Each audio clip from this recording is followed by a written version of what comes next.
Never let nobody tell you you can't make it. I don't ever want to hear you say that you can't do it.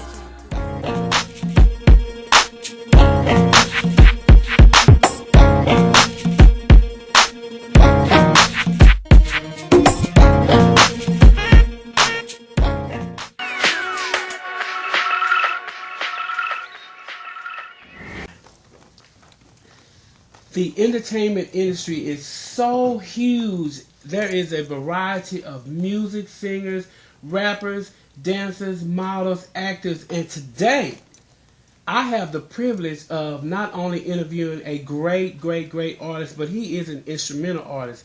His name is Chris Mitchell. He's a great instrumentalist. Chris, how you doing today? I'm doing great. How are you, Whitney? I'm wonderful. Thanks for inviting me on the show. It's great to have you here. Thank you for coming. Thanks for inviting me. me. Tell us a little bit about Chris. Well, Chris is a saxophone player.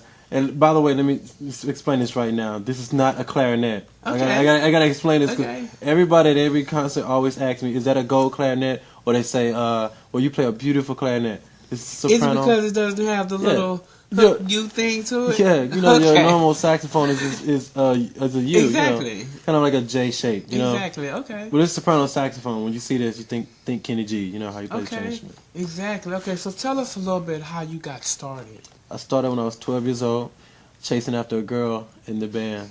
She played the clarinet, and so I joined the band. When I joined and I played the tuba. The reason why the tuba came about because my friend was in the band.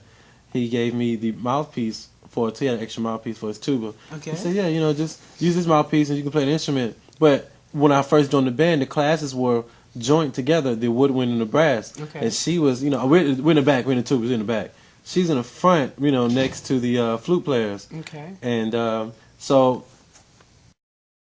when they separated the classes, brass and the woodwind, so I'm like, you know, what am I going to do now? You know, I'm not in that class, right? So I went to the band director and I said, I want to join the woodwind class. He said, well, what instrument do you want to play? I said, anything except the flute and the clarinet. I don't want to do that. You know. Okay. What everybody going to think about me, you know, as a boy playing the flute. Right. That's, you know, how you think it's 12 years old. Just, you know, stereotype. Stereotype, you know. Okay. So he said, well, you can play the saxophone. I said, what is that? I was like, what is that? And he showed me, and he let me play on it. And I was like, you know, whatever. I'll take that. Okay. Yeah, I'll take that. So little did I know that was a hidden talent for me. It took me 2 months to learn how to play saxophone. Wow. Right? Wow. And you were how old then? I was 12. 12. Yeah. Okay, very good. So did you get the girl? I got the girl. I got the girl. I got the girl. All right. So y'all still together? We're not together. Okay. Okay. but I got the girl. You know? Okay. Hey, that's the point. You got. And what did she play? She played the clarinet. She played the clarinet. She played the clarinet. Okay. I don't think she plays anymore. She stopped playing towards high school. Okay, very good. Very great story. You just never know what inspires people to become who they become. Yeah. Okay, so look, let's talk a little bit about who inspired you. Who do you look up to as an instrumentalist? Well, during the time when I was teaching myself how to play, I would listen to Kenny G CDs. I would put his CDs in a CD deck and just try to emulate the sounds I was hearing. And I didn't know about any other saxophone players. I didn't know Dave Carrs, David Sanborn, Kirk Whalum. I didn't know. All I knew was Kenny G because my sister had a couple of his CDs. She had Kenny G Breathless. She had Kenny G Live. And I would just put that in the CD deck, just try to play what he played. Just try to play what he played. And you know, YouTube, this is 1998, so that just gave my age away. Yeah. Yeah, that's when I started. Okay. So anyhow, this is YouTube, but I don't think it was out yet. No, it wasn't as popular. Yeah, it wasn't as popular. Wasn't as popular. So you know, but we didn't have internet at my home, exactly. So you know. Well, I don't think internet was very popular either, right? Yeah. Cell phones weren't popular. If you did have a cell phone, it's about this big. Nobody would have patience with dial-up internet. What had pages? No, I was had patience for dial-up internet. Oh, of course not. Yeah. So I would just put his CDs in and just emulate it. Okay. So you were self-taught? You self-taught yourself? I self-taught myself. Wow. So I know people can play by ear piano, but I never knew that a saxophone could be picked up by ear. Yeah, it's just like any other instrument. It's similarities to any other instrument. First time I ever heard that, huh? Yeah. First time. Okay. It's kind of like it's. When any instrument you learn how to play, or you teach yourself how to play, exactly. if you have an ear for music, you know, then you can do it. A lot of people say, well, I don't have an ear for music, but I can read music well. Exactly. You know, so you have to kind of find that, that median. Okay. So, what about your first performance?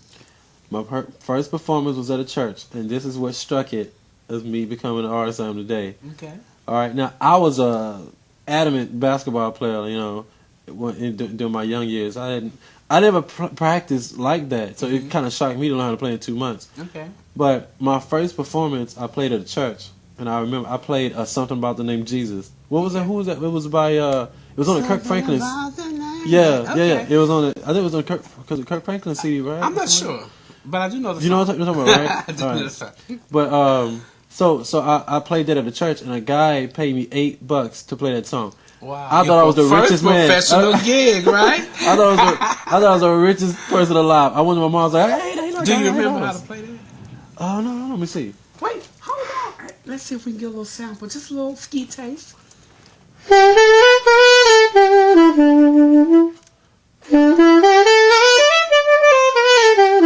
Something like that. Yeah. Wow. It was Self-taught. That's amazing. Great. Okay. So, in this performance, you said that pretty much catapulted you to where you would like to be or where you are now. Mm-hmm. So let's talk a little bit about that. Tell us about what did that make you want to do? Well, when I made the money from it, the $8, the $8 from it, I told myself, well, I can probably make $8 more. Okay. But I did my freebies. I did my freebie shows, and I would make $5, $8 here. Nobody would pay me, hundreds of thousands of dollars. Yeah, at 12. Not yet. Yeah, it comes in time. Not yet. So that when I started making a profit from it, I can go to school. I can not get just getting the free lunch line. I can get in the ad cart line now and buy your the chili cheese fries. How did your mama give you allowance? No, I have no allowance. Right. So then I started playing for my own church, and they was paying me just a little bit. Just a little bit of something, more than $8, right? 12, 13-year-old, So I would save my money up, and then when school shopping time came around, the tax-free weekend thing came around, so I would go spend money on my clothes. But I was sort of making a teenage living for myself I'm listening. Aren't you listening? By playing the saxophone. Right, exactly. It's like, motivated to do your own thing, and that's good. Yeah. It's good to start off and learn the benefit of and the value of money young. Because I didn't hear you say you ran off and did this. You ran off and got high. You ran off and bought this. I heard you talk about clothes because that's what we like. Yeah. But, everything that you're talking about is pretty much responsibility with getting your money. My dad was an entrepreneur. He was a carpenter. He had his own business. Okay. So I had the business mentality that he had, as far as running his own business, and being smart with your money. Man. You did good with your clothes. You look very nice today. Oh, thank you. Very, very, very ensemble. Okay. So do you write music? Being that you said you learned, you taught yourself, did you ever decide to take music and learn it? Well, I was in a band, so I learned how to read music. I have wrote music before, but most of my music is made from my ear. Okay. When I hear things, I can either mesh it together, and I can make a song from it. Do you remember it as you do it?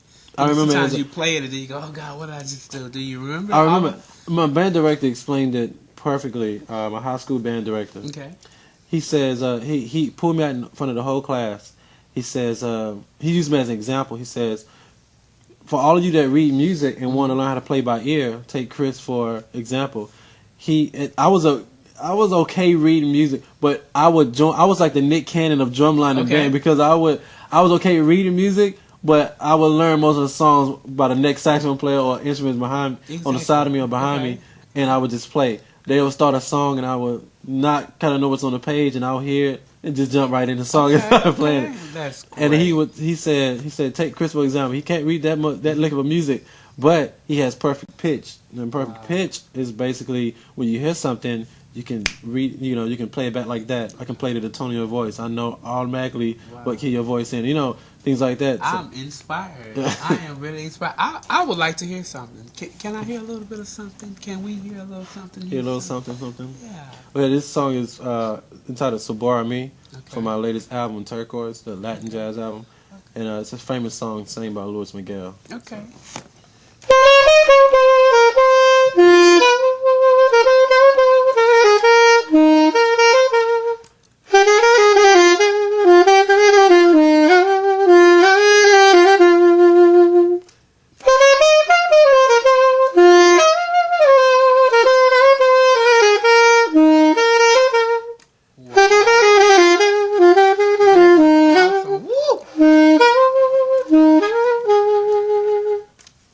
Live in the studio. Wow, that's amazing.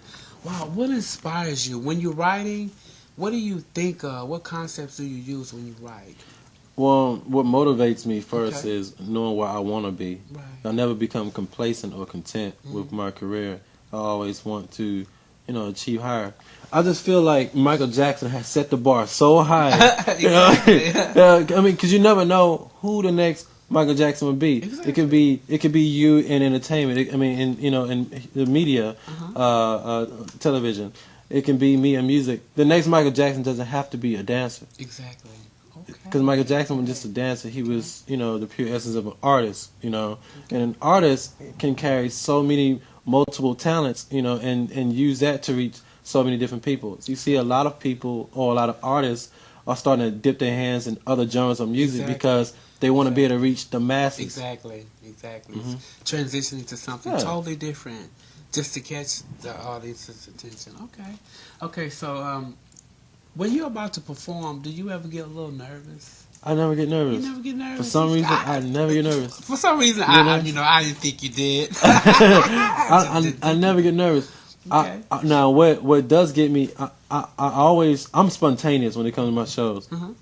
When the show starts, you never know where I'll be coming from. I may be coming from the back of the audience. I may start inside the audience. If I had a cable, I'd probably come down from the ceiling. I don't know. Okay. So you are a real performer. Yeah, I do what it takes. Cause, when I met Kenny G back in 2010, it was April 21st of 2010. Okay. He came to Houston and did a concert at the Arena Theater. And I'm going to tell you how I met him. It's a long story. Oh, yes. Just give us a little bit. We want to know. Okay. How I met Kenny G was after the concert, he had his own brand of saxophones that he was selling in church terminology, foyer. Yeah. So he was selling his instruments there, and he had customers just buying his instruments. And let me tell you, before I go on, Kenny G is the ultimate hustler I have ever seen in my life. Okay. Hats, T-shirts, keychains, saxophones. But the way he would get people, the gimmick was that when people wanted to buy the instrument, he would play it for them. Wow. I mean, the instrument, leave his saliva on it and all, everything. Okay. Yeah. They didn't care. Never been touched like. Okay. Yeah. It was like, I gotta have it because Kenny G just put his lips on my instrument, so people would buy it. But, so I was amazing. So I was back there, and I snuck back there actually because they had the security, cutting it off because it was the last two people about to buy instruments, and Kenny was going to walk out the door and leave. So the security officer saw me at the glass window, like with my face on the glass window, like, let me in, Right. He comes out, he says, you want to come in? I said, of course I want to come in. I mean, who doesn't, Right. So he let me and my sister in. She was with me, and we went inside, and he was demonstrating the alto saxophone, the one, looks like the J shape. And one of the customers wanted to buy the alto and the soprano, the soprano. So when he picked up the soprano, he goes to reach into his pocket, and he couldn't find his mouthpiece. And he said, you know what? I must have left it. You gave him the mouthpiece. No. It gets better. No, it even gets better than that. It gets better than that. He says, I must have left it in the theater on stage or something. So my heart starts pounding because I'm like, wow, I happen to have my mouthpiece in my pocket. Wow. So I'm like, okay, here's my chance. So I pull out my mouthpiece and I said, I can play it for him. And he looks at me like, you better be good. I'm trying to sell the saxophone, you better be good. So I start playing. He stops me. He says, who taught you how to play? I said, you did. Wow. He said, what do you mean? I said, your CDs. I would just put your CD in the CD deck and just play it. He says, do that again. Amazing. So I did it again, and then next thing you know, I'm over here selling his saxophones. Kind of, You just never know where life takes you. That's amazing. Yeah. So you keep that story within you? I keep that story within me. Always. Wow, that's great. Okay, so what type of, let's talk about Chris and his fashion. Because I know most musicians like to be on stage just G'd up. Let's talk a little bit about your fashion. What do you like? How do you like to dress? All my suits come tailored, of course. Okay. I get them tailored. But I'm not too flashy. That's the thing, My favorite colors to perform on stage may be, like a dark gray, like a smoke gray, black, dark blue, or something like that, Okay. I kind of like, because, those dark colors kind of set the temperature of the room. You know what I'm Exactly. saying? It gives that romantic but fun atmosphere, Okay. So that's what I know. I don't like to go on stage, I got red pants. I do got red pants. Now, after I'm off the stage and I'm signing CDs, I go and change. I may come out in something, maybe my red pants, blue pants, burgundy, whatever. Okay. But I like to be, very professional when I'm on stage, because I've learned that some people don't understand fashion, Exactly. but they understand good music. Exactly. Some people that are there are just there on a date and not for the music, but understand business, and they will, and so you want to be able to portray your professionalism, because everybody in the room may not be there just to see you perform. Right. Some people may have just gotten a free ticket from whatever and just partake in the event because they got it. Yeah, and you don't want to be on stage, in crazy outfits. Right. You know what I'm saying? You got on up there. Yeah. Went to a concert, a young lady, Jill Scott concert, and it was so funny because it was the cutest thing in the world. But she came out in heels, and after the first song, she took the heels off and she put these one neon green and one neon blue slippers on, and it was just so cute. And I was like, okay. And she finished the entire concert with those little slippers, and I thought that was so cool. Yeah. So you just never know, and we didn't expect this. So you just never know what to expect. You have to be spontaneous, right. And you have to be very. How can I say this? You have to be very peculiar about what you're gonna portray. Yes. Now, for especially her with style the of music that you have, it has to connect together. You for can't for Jill Scott, her what she used to portray, she performs more neo soul and soul music. Right. So that's more of an elegant type, nice ambiance type. Nice ambience type, and yet more like earth tone. You know what I'm saying? So most stuff you see on stage will be more of the greens and and the yellow and things like that. Well, it was green, and it was blue, it was neon. Yeah. Okay, so I heard you mention your CD that you're signing. So tell us a little bit about your CD. I will show you the CD. Actually, I got it here. Okay. This is Turquoise. It's mixed with. I took us back to the '60s with the '50s with Frank Sinatra, performing "Fly Me to the Moon" and "I Did It My Way." Okay. What inspired this CD was the name Turquoise is a restaurant in Sugarland Town Center, which is a Turkish-owned restaurant. Wow. Now the reason why I named it is because that's where I started. I started playing on the sidewalk at Turquoise. Now every song on the CD is what people would request me to play along with my guitarist, Toga Ganeres, the guitarist. Along with him, they would request these songs, and we would play that 5-6 hours a day because we weren't getting paid to do it. Right. We're out there for tips. So I stayed there as long as I had to, to make some, to make some money.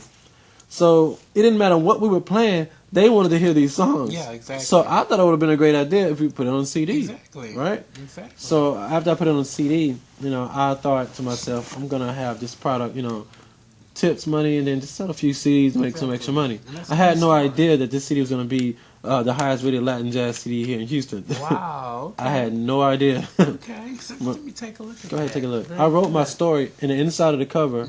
I wrote my story. That's on there actually. You can actually read the story. So actually, can I get an autographed CD? You sure can. I sure can. You sure can. Okay, so look, this is wonderful. Some of the people that you like to work with, I know Kenny G will be one.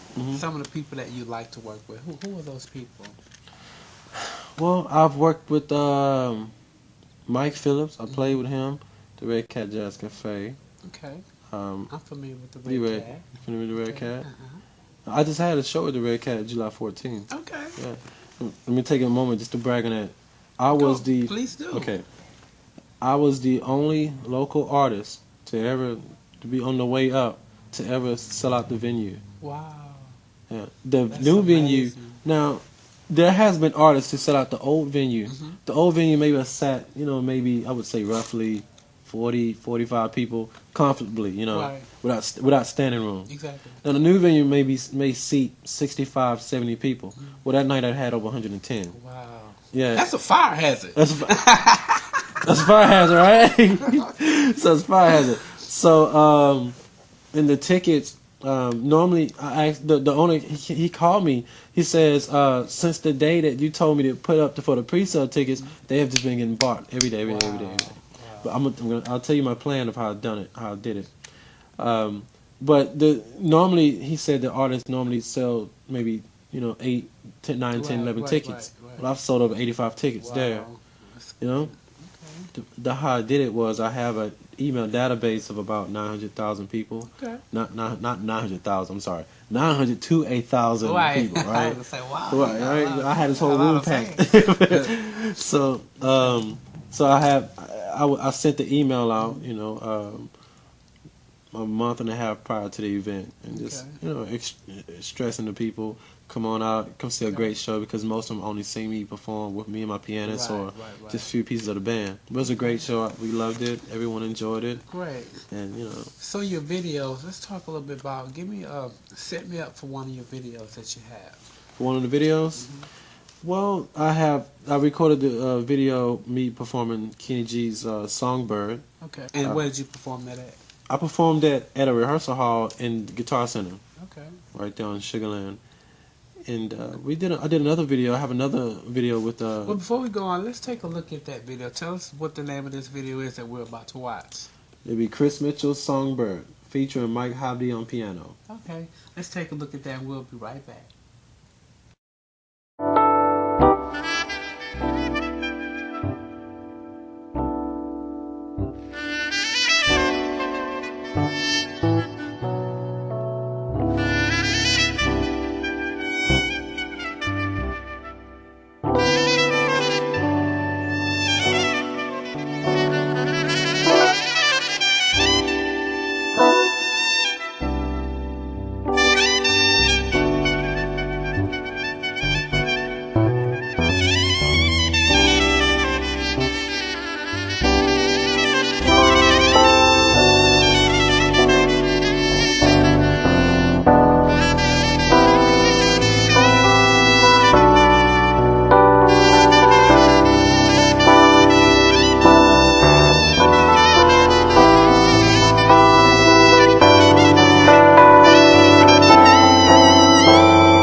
Very good. Nice, soft, smooth music. Yeah. Don't you love that? Okay. Thank you.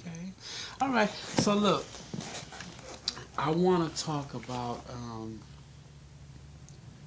Chris is your real name, right? That's my real name. And you want to keep it like, a lot of people have stage names. They have change their name. their what do you call it? Their alter egos. Alter egos. do you have an alter ego? I don't.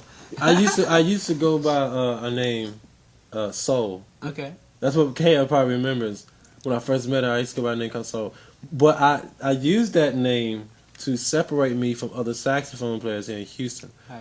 Other saxophone players like Kyle Turner, Dean James, Mm-hmm. Teresa Grace, all these people, performers at the Red Cat, they were known for their real names. So Chris Mitchell to fit in a pool of just average names, wouldn't stand out as much unless you're doing something else. Right. Significant. Chris Mitchell seems kind of regular, huh? It's so average, Common You name, put that Chris in Google Mitchell, and see what comes up. Probably about a billion Chris Mitchells. Yeah. So, but I thought to myself, what kind of music do I play? Then I was playing mostly rhythm and blues and soul music. Okay. I was playing some of Jill Scott's, Long Walk, those songs. Is It the Way? Those songs, and I said, okay, well, let me describe me. Use the word soul as my artist name to separate me from everyone else. Okay. Now, after that separated me, I said, okay, not everyone knows my real name because I would present it on stage. My name is Chris Mitchell, aka Soul. I already knew that I was going to use Chris Mitchell. I had to get Soul big enough and brand my face, my face and my talent. After my face was branded, then I went back to use my original name. Now you put my real name with my face. Okay. You know, well, that's good. Okay, so I like the fact that you you're a good talker. No, so that means you must be educated very well. I went to Sam Houston State University and graduated with general business and marketing degree. Okay, so marketing, how do you transition? You learn marketing because you wanted to learn more about the music industry or just business as a whole? I wanted to learn more about the general business came from taking the finance classes inside them classes because I needed to know how to make money from it. Okay. I didn't want to get ripped off. After the $8, after $8, I gotta know how to pay bills, right? So I had to learn the financial aspect of it. But I used the marketing to market my talent, and from that reap the finances from my advertisements and my merchandise. Right. So with that being said, I interned with Atlantic Records, not as a musician, but as what they call a college representative. Okay. Now, what we would do is a lot of the major label artists like Trey Songz, T.I., Diddy was still on the Atlantic Records. Right. They were all, or DJ Drama, they would all come into Houston or Dallas, and my job, and for other college representatives, they had one college representative in each school, U of H, TSU, and Sam Houston. We would basically kind of chaperone the day for them. Okay. For example, when Trey Songz came out with his album, was it Trey Day? Okay. It was October of 2007. Yeah, when he came into town, we had to take him to 97.9 The Box, show him around the hotel. It was a fun day. It was a very fun day. Well, that's something a whole lot of people want to do, right? Take Trey Songz. I put my clothes on. Let's go. That's great because I'll drive. My own girlfriend or ex-girlfriend then, she was, you taking Trey Songz out? Can I come with you? Can I go? Hell no. So I guess it wasn't come. You stay your butt, huh? Yeah. This is work, right? Okay, yeah, this is work. You don't scream over me like that. Yeah, you know what I'm saying? I'm like just jealous, okay? Yeah. Well, I feel the same way. Same thing with Flo Rida. When Flo Rida had just signed to them, we had to do the same thing for everyone. Wow. And then T.I. got in some trouble, and then he had to go away for a while. Okay. But same it's thing. unfortunate, but hey, you can always come back strong no matter back, though. What you go through. You can always come out of that. And he's back. Lots of artists have gone into some trouble and have come back, and we know one artist, and he's selling everything is number ones. Yeah. And so it doesn't matter. Just learn from your mistake and keep moving. Okay, so this is what I like to talk about. We have this team, these people that we know are affiliated with, and we have those people that are like our haters. Yeah. You gotta love the haters. Yes, you gotta love the haters. Love the haters. Tell me a little bit about my haters. Your haters. Don't you just love the way we put that? Your haters. It's like embrace the haters. Tell me a little bit about those. I won't mention his name, but when I performed at the Red Cat Jazz Cafe years ago, it was three of us on stage. It was me, a younger guy, and then the featured guy for the show was older guy. And we were playing a song, and the audience was really feeling me performing that song. I mean, some artists have that night. Now I'm not boasting, I'm not or gloating about it, but that night I was really feeling myself. It was on that night. Wrong with that. That's part of the thing. Yeah, it was on that night, and I was right on with the audience. Now, in respect, I wasn't trying to take over his show. Exactly. In respect. But it was three of us on stage, so I always felt like when it's time for me to get my 60 seconds of fame, I'm going to use my 60 seconds. Right? So, making a long story short, the audience was really rooting for me versus the featured guy and the younger guy that was on stage with us. Okay. Now, so in respect, I took my bow and I left the stage. That's what you're supposed to do. Exactly. When you're called to the stage for a short amount of time, you do your thing, you take your bow, you thank everybody, and then you leave. Exactly. And then they finish the rest. Exactly. So I left. And he called me out on the microphone. He says, if you don't know the rest of the notes of this song, then you need to go home and practice them. So the audience and me, low blow, huh? A low blow, and it's not that I didn't know the song. I just played the song, you know. So it's not that I didn't know the rest of the song. It's just that my time is done now. You know, Exactly. You've gave me my time. You had yours, and we shared it. That was respect. We shared it all, and then I left. I want to blow him out of the water anyway. Like. And we left. So the place kind of froze for a second because we didn't expect that to come from him. Yeah, exactly. You know. I mean, and then I would use that. I use that as a motivator because I use my haters to motivate me. You know, I do the same thing. A lot of people, guys, girls. You know, a lot of people. They may say, "Oh, you played some of the most easiest songs." You know, it's not that I'm only playing easy songs, or it's not that I don't want to play any technical songs, but you have to play what people want to hear. Exactly. Right? You have to play. Now, at the same time, you do want to show people your own creativity so that they can appreciate you too. That too. But you have to work both ends of the spectrum, okay? Exactly. So when it comes to my songs, you know, during this, I'm going to play what you want to hear, right? Mm-hmm. And in parts of that song, I'm going to show my creativity too. You're going to throw a little bit of this and a little bit of that in. That way we get the best of both worlds, so we're both happy. Okay. So let's talk about your next performance. Tell us a little bit about the next performance that we're going to be looking at. The next performance, I have the flyer on my phone, but the phone's over there. The next performance is October 5th. It's in Sugarland Town Square. Okay. It's the biggest show of my life. Wow. Biggest show of my life. Okay. And I'm expecting over 400 people there at the show. You know, it's an outdoor event. Okay. But I'm expecting 400 people to come see me. Exactly. I believe 400 plus will come see you. So it's going to be a live DVD recording there. You know, I'm still trying to learn about the camera business. You know, they're going to be having the cranes, the crane shots and all that, rolling cameras thing. So, you know, so it's a company by the name of Aventography. You may have heard of them. They're located. They have a store in Town Center, Sugarland. Okay. They're going to be doing a recording for me. And the show is basically an evening with Chris Mitchell. That's the title of the show. Wow, okay. Yeah. So this is actually your show. This is mine. Wonderful. This is my show. And we're invited, right? You're invited. Okay. Invited. The show is from 7 p.m. to 9 p.m. Friday, October 5th. Okay. Put that on your dates. And your calendar. Please put that on your calendars. I'll be there.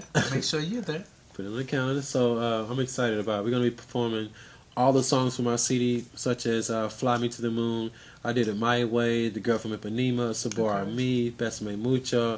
We're going to be doing the whole CD Turquoise, and we're also going to be performing songs by Sade, Michael Jackson, I love Sade. Whitney Houston's I'll Always Love You, but you know it's Dolly Parton's, but she kind of owned it. Well, we want to look at another video. Tell us about the next video that we're about to watch. Well, you can watch the video of me at the Red Cat. You can get a few snippets from that and kind of see a video teaser and kind of.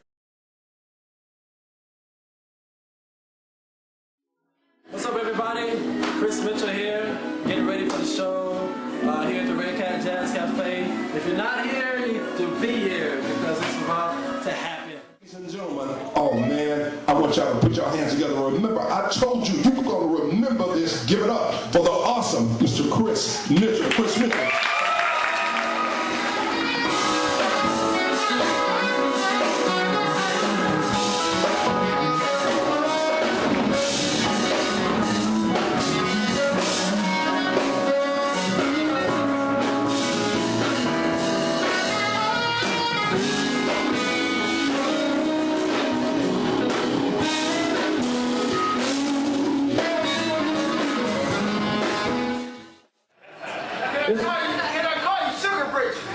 What does that mean for us? And the next song.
Well, Chris, I want to say it has been an awesome time sitting here chatting with you. Oh, thank you. And I'm sure that Houston is going to support you. They're going to love you. You're a great saxophone player. I love the sound. I love that.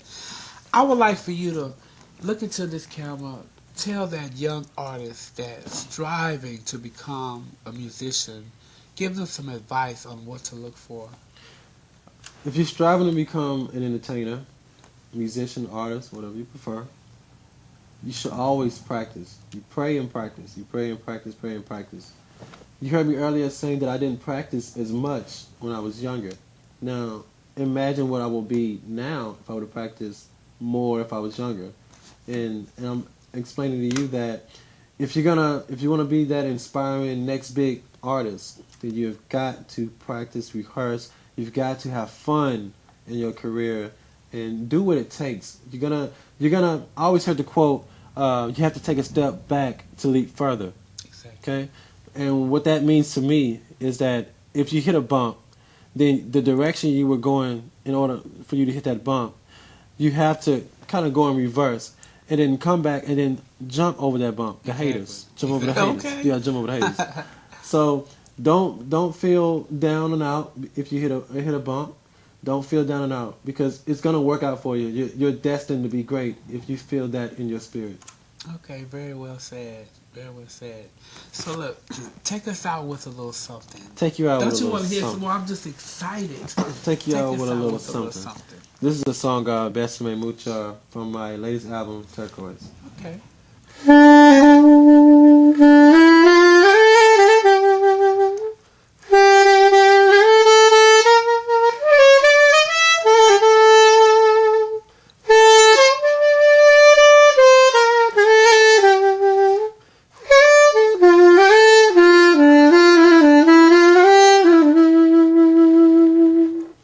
Wow. So we'll be there October. Give us the date again. October 5th, Friday, October 5th at 7 p.m. in Sugarland Town Square. All right. So I just want to say thank you all for tuning in to divaonne Exclusive. My name is Whitney. And remember, never let nobody tell you that you can't make it. Your dreams will come true if you only keep striving. And with that, we want to say peace. We love you. We love you.